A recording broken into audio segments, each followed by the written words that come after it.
就是2个人每天一大早6点多从台北市出发，骑摩托车到板桥，然后再一起从板桥搭公车去三峡，然后持续了他2年，我自己因为我后来又多交了1年，就这样的生活。男生可以做到这点吧？是哦。我认识的没有熟到20几年了，10几年的有，但没有到20几年，我觉得太强了，所以这也是故事吸引人的地方嘛，它总是可以让一些事情发生，一些浪漫的时期啦。就那时候我们在国中教书嘛，就是回想起来，我觉得蛮浪漫的。就是2个人每天一大早6点多从台北市出发，骑摩托车到板桥，然后再一起从板桥搭公车去三峡，然后持续了他2年，我自己因为我后来又多交了1年，就这样的生活。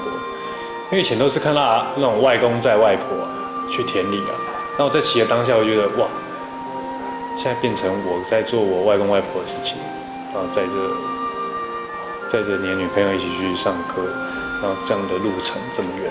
怎么会那么有缘分？你们大学一起约？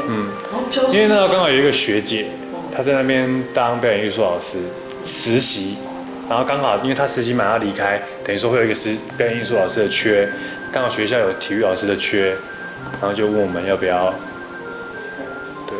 所以你们上下班你都这样接受，就一起坐骑机车这样在哪？对，上班比较，下班有时候时间不一样嘛，对啊，但也是会啦，对啊。这样子每天早上也是2个小时吧？对，如果你用一个长镜头看着这2个人，你会觉得是蛮浪漫的事情。就每天呢，从台北市骑到板桥，从板桥搭半个小时到40分钟的公车去三峡，很远。对，有时候睡过头，2个人还要赶快杀计程车过去。真浪费很多计程车钱。对，但不长啊，不长。我们通常是蛮准时的。所以那一段时间其实搞不好很想回去一段时间。所以不要在我面前讲那些肤浅的浪漫的。浪漫是需要用时间来累积的。我现在拍，他想说，我要请剧组喝饮料，那我倒不如，因为我平常喜欢自己冲咖啡，那倒不如我买咖啡豆来冲给大家喝，我省那个饮料钱，而且也不是那种含糖饮料，也稍微对身体好一点。然后我就哇，那时候欧阳伦还帮我去买咖啡豆，然后我回家我们兵分2路，我回去拿我的磨豆机跟我的那些器具来，哇，在那边冲，然后冲到1个小时我就开始累。我天哪，到底还有多少人没有喝到？300cc 冲到什么时候？我的天哪！对。是现场冲。对啊，就人家来喝你就冲给你。就现磨现冲啊。对啊。他也会带到工作室冲酒。对啊。我就觉得对啊。所以你说300多个人？没有300多，我说300cc 这样冲，对啊。哇。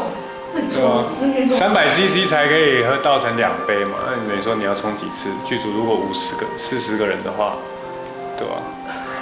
冲到最后是这样，然后眼睛这样很酸，这样啊，天好累啊！